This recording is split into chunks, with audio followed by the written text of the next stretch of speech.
Marvel's next big crossover event is called Empyre, and on today's episode of Anchor's Points, we're going to be reviewing Empyre Issue 0.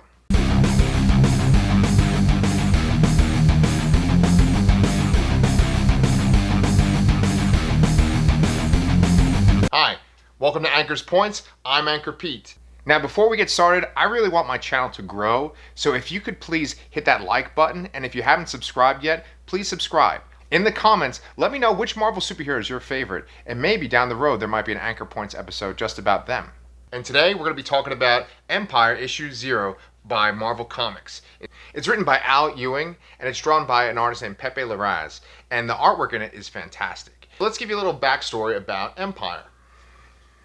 Come back with me in the way back machine to 2005, when comics were really great. They're still pretty good today, but there was this great sweet spot between the end of the 90s and 2005, 2006, where comics, I think, were at their very best. And so in 2005, one of those books was Young Avengers. Now, I'm assuming that you have seen all the Marvel movies, or most of them. And so you will recognize some of the names and races that I mentioned in this video. Okay, so on the Young Avengers, there were all these teenage characters that were connected somehow to the legacy of specific Avengers characters. Like Wiccan, who was actually the creation of Scarlet Witch. You see, Scarlet Witch and Vision in the comics get together. Scarlet Witch wished that she could have children with the Vision. And so using her powers, she actually was able to make these fake children. And one of them eventually grew up to be this character known as Wiccan. Another character on the team is Stature, and she is the daughter of Scott Lang, who's Ant-Man, who you remember from the Ant-Man movies. And Cassie is also in the Ant-Man movies. Well, by the time of Young Avengers in 2005, Cassie was a teenager, and she was able to use Pym particles to make herself get really big, like when Ant-Man becomes Giant Man. Also, finally, there's a character known as Hulkling. And at first, in Young Avengers, you thought that he was connected to the Hulk somehow. Well, turns out Hulkling wasn't really connected to Hulk at all, but he was connected to the legacy of another Avenger, Captain Marvel. Now, I'm assuming that each of you have seen the Captain Marvel movie, okay?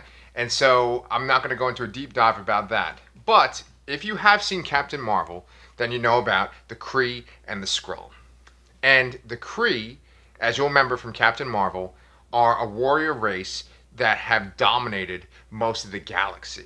And they are a fascist group who believe that only the strong should survive. And then the Skrull are a race that are able to shapeshift and are able to infiltrate other alien societies. In the Captain Marvel movie, they painted the Skrull as a more benevolent race. And they made them seem like they were refugees that were trying to escape the wrath of the Kree. And that's fine. It made for a real interesting story in Captain Marvel. But that's not really the way they're portrayed in Marvel Comics. The Skrull are a race that have conquered other races in Marvel Comics. And they're very bloodthirsty and dangerous. In the Marvel Comics, though, the Kree and the Skrull are still mortal enemies. And they've been trying to annihilate each other for years. Well, bringing it back to Hulkling. Hulkling is actually the child of a Kree warrior named Mar-Vell and a Skrull princess named Princess Anel.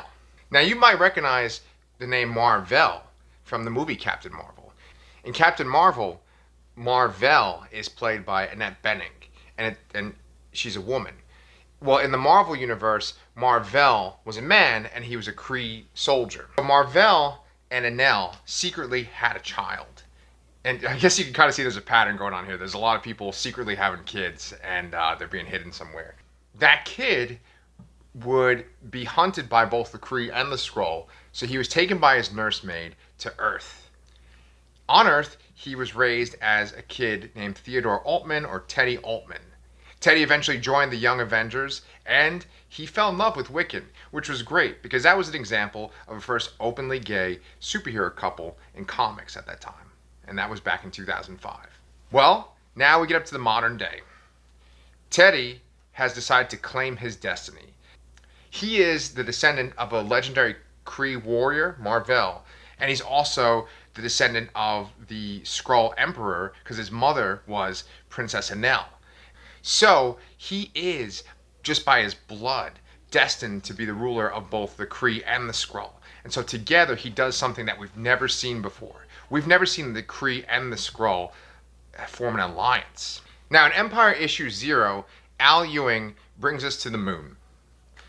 And I should tell you right off the bat, I love Al Ewing. He is probably the best writer at Marvel right now. He has a real love for Marvel continuity. And in many ways, he reminds me of Grant Morrison. He's not as weird as Grant Morrison, but he takes what's so great about the abstract Marvel continuity, about like real deep dive stuff that only people that have read hundreds and hundreds of comics would know about, and he's able to work it into this interesting mythology. In Empyre issue 0, Al Ewing is once again taking that deep dive into Marvel continuity. The Avengers are called to the blue area of the moon. In past comic books, other races and cultures have actually lived on the moon at different points. When the Avengers get to the blue area of the moon, they see that an alien race has been living there known as the Kotati, and they've actually grown a garden on the moon. Okay? And the reason why this is of significance to the Avengers is because in the very beginning of issue 0 of Empyre, Tony Stark is having a dream. And the dream is actually a flashback to millions, if not billions of years ago, to when the Skrull were actually the ones that were the most powerful out of the Kree and the Skrull and the other races in the galaxy. And the Skrull actually pitted the Kree and the Kotati against each other, and they gave them a challenge. And they said, okay, there's almost no resources here to work with whatsoever. What can you do? And the Kotati made a garden there. And so the Kree, being vicious warriors, slaughtered all the Kotati and took over their garden and took their resources. And so the Skrull rewarded them. Well, how did the Kree repay the Skrull after they got the reward? Well, the Kree slaughtered them, stole their spaceships, and flew off into space. So as we can see from this first issue, the Kree and the Skrull have been enemies for millions, if not billions of years. And it all goes back to this original conflict. Well, in Empyre issue 0, the Kotati are back. And not only are they back, but living among them is a character who might end up being like a galactic messiah who could bring peace to all the races in the galaxy. So who the heck is this galactic messiah? Well, Al Ewing does one of those deep dives. He takes a character that casual comic fans not might recognize. His name is the Swordsman. But for us, like real invested comic book fans, we know the Swordsman. We know that he was an Avenger at one point, and we know that he actually trained Hawkeye. The original Swordsman died, but then the Kotati actually took his essence and made a copy of him out of like their plant life. Comics are really weird, right? But that's what I love about comics. I love the deep dive stuff, and I love the really weird stuff. I just eat it up.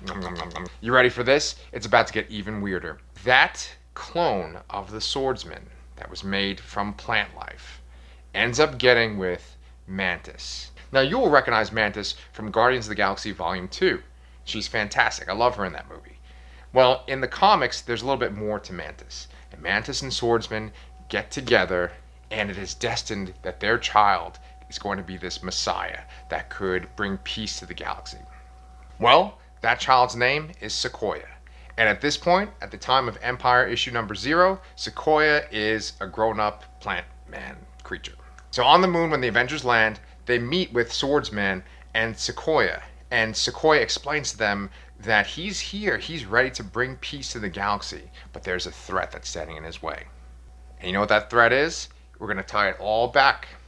That threat is Hulkling.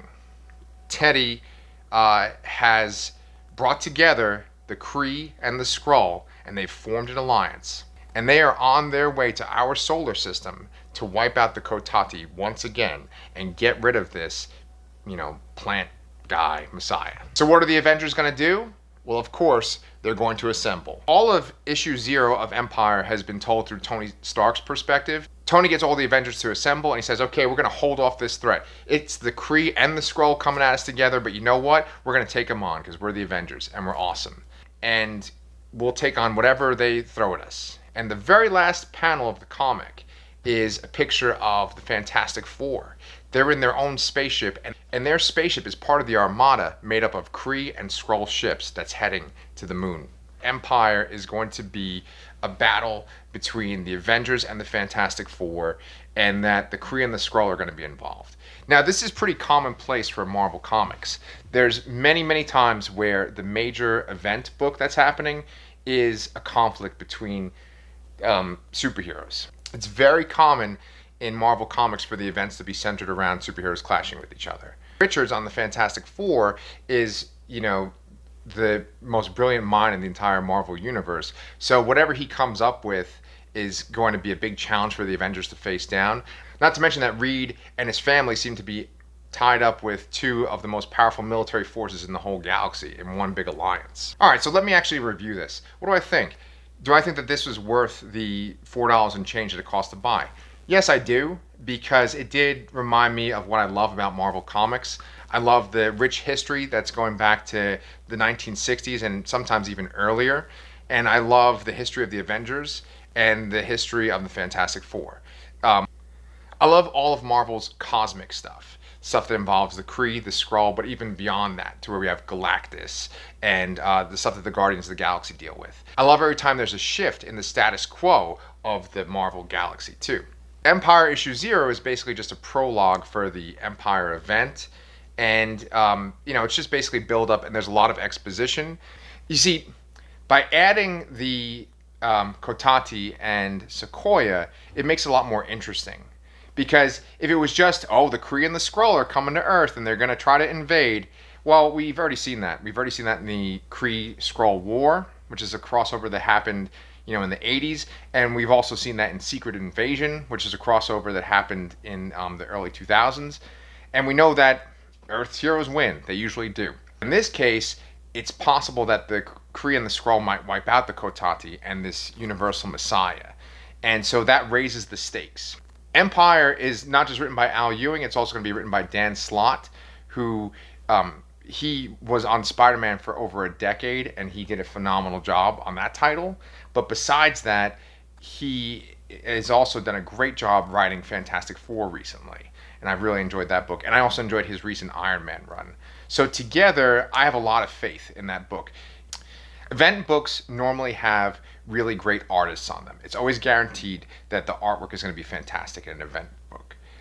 But an event book lives or dies based on who's writing it. Sometimes in an event book, the writers are biting off more than they can chew, and the book falls flat, right? But other times, the writers have such a love for the Marvel universe as a whole, or the DC universe as a whole, and you just feel that love in the event, and you can tell that they're literally trying to change the universe with this event. And I do feel like Al Ewing and Dan Slott are the writers that could do that with Empyre. However, since there's so much exposition in this book and not a lot of dramatic things happen, I'm going to say that's going to lower my review score a bit. So overall, if I'm going to use my Clemmie scale, I'm going to give Empyre issue 0 3 Clemmies. So that is it for this episode of Anchor's Points. I was originally going to review David Lynch's book, Room to Dream, but I'm going to say that for our next episode.